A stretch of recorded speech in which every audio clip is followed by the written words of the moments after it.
I want to get your response to something our former Foreign Minister Bob Carr said about this tragedy with the aid workers. And I'll just read you what he posted. He said, Israel now adding to its war crimes the assassination of aid workers deliberately, I believe, to worsen food deprivation in Gaza.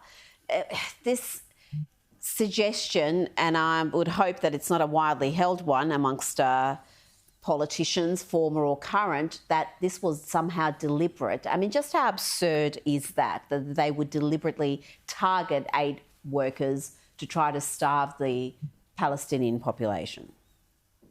It's obviously unspeakable nonsense. And we've heard, again, similar noises over here and elsewhere around the world on this. Why would Israel do that? I mean, first of all, if you set aside the laws of war, which Israel scrupulously adheres to, and morality, if you set those aside, what would be the actual purpose of deliberately killing aid workers? It would make no sense at all. Meanwhile, Israel is doing everything it can, everything in its power to allow aid to get into Gaza. And in fact, in the last 6 months since this war began, Israel has permitted aid into Gaza, which is about twice as much as it requires. It's allowed about a year's supply of humanitarian aid into Gaza in 6 months, a year's supply. So, of course, it's nonsense. Israel wouldn't do that. Why would it? And the very idea that a tragic accident like this can be then used against Israel. Israel has admitted it was wrong.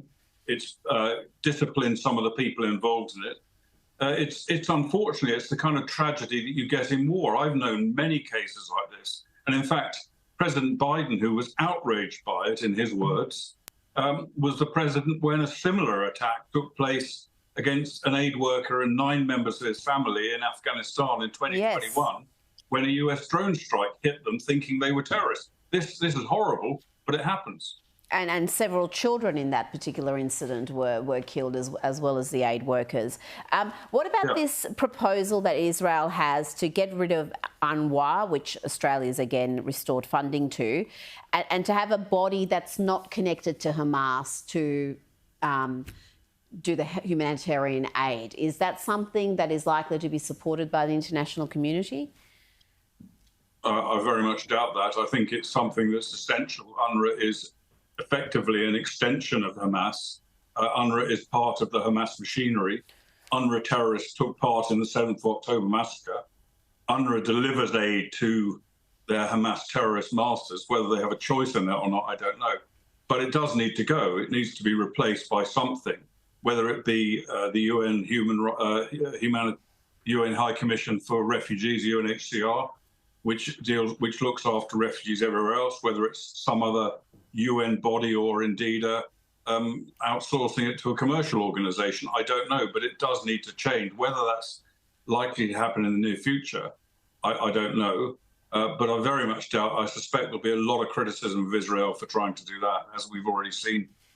Richard, just quickly before we go, in your opinion, how quickly could the Israelis, if the West would get off their back and just let them do the job, finish off Hamas? How important is that they do that, get into those tunnels, free the hostages, finish this thing? What reasonably do you foresee happening in the next couple of months? I think it very much depends on when Israel decides to launch its operation into Rafah. They're still fighting elsewhere in Gaza, but Rafah is the last major stronghold of Hamas. And Israel hasn't yet begun seriously attacking Rafah. And it's obviously there's pressure from the international community to try and stop it. I think one of the factors involved there is what happens up in the north.